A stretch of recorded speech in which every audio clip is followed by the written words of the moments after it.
Partai Demokrat bahwa kita akan melakukan check and balance terhadap kebijakan yang dilakukan oleh pemerintah. Nah, menyangkut masalah pengajuan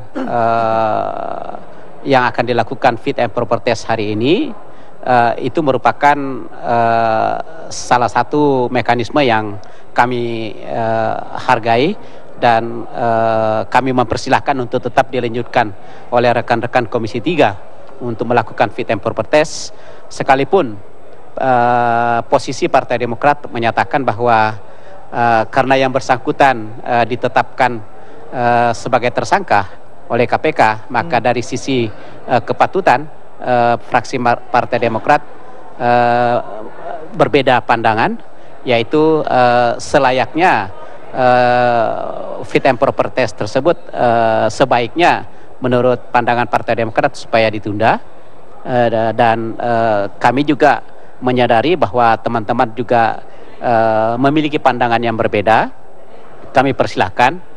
Partai Demokrat tetap menganut sistem asas praduga tidak bersalah, sekaligus juga menganut asas kepatutan yang patut menjadi suatu pertimbangan dalam setiap kebijakan.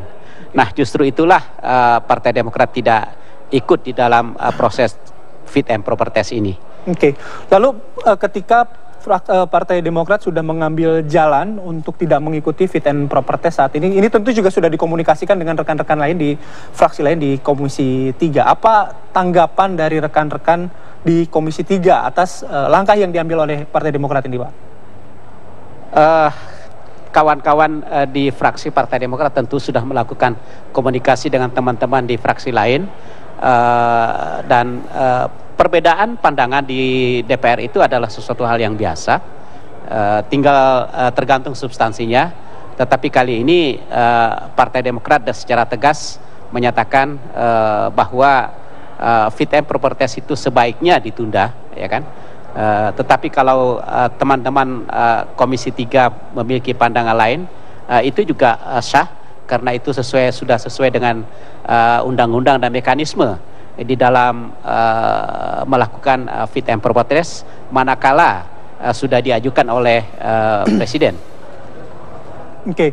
Nah, Pak, tapi begini, bila kemarin anggota Komisi 3 bilang bahwa fit and proper test tetap akan dilakukan hari ini, belum tentu bahwa seorang Komjen Budi Gunawan juga akan dipilih. Namun bila akhirnya keputusan dari Komisi 3 tetap memilih seorang Komjen Pol Budi Gunawan sebagai Kapolri, apa sikap fraksi Partai Demokrat? Ya, tentunya itu sesuai dengan mekanisme. Kalau keputusan itu diterima, tentu akan DPR akan mengirim surat kepada Presiden bahwa memberitahukan hasil daripada Komisi 3, dan tentunya tergantung Pak Presiden apakah ingin melantik atau tidak.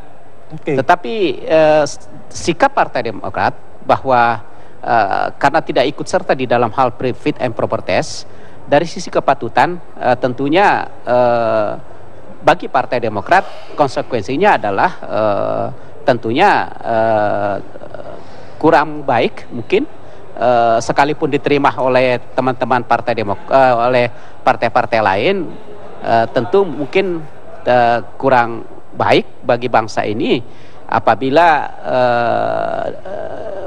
Bapak Budi Gunawan itu dilantik sebagai Kapolri dalam status sebagai tersangka. Oke. Artinya ini juga menciderai pemerintahan Pak Jokowi gitu, bila memang nantinya Kapolri tetap akan disandang oleh Komjen Budi Gunawan. Itu yang Demokrat lihat? Tentunya sekali lagi Partai Demokrat sudah memberikan sikapnya. Sekali lagi tentunya kami persilahkan kepada rakyat untuk menilai, mulai dari proses pencalonannya, kemudian proses tersangkanya, proses fit and proper testnya, sampai dengan dilantik. Tentunya pada akhirnya rakyatnya akan menilai, ya kan? Kami sudah menjalankan posisi kami, melakukan check and balance, bagaimana yang terbaik untuk bangsa ini. Baik, terima kasih Pak Syarif Hasan atas waktunya bergabung bersama kami di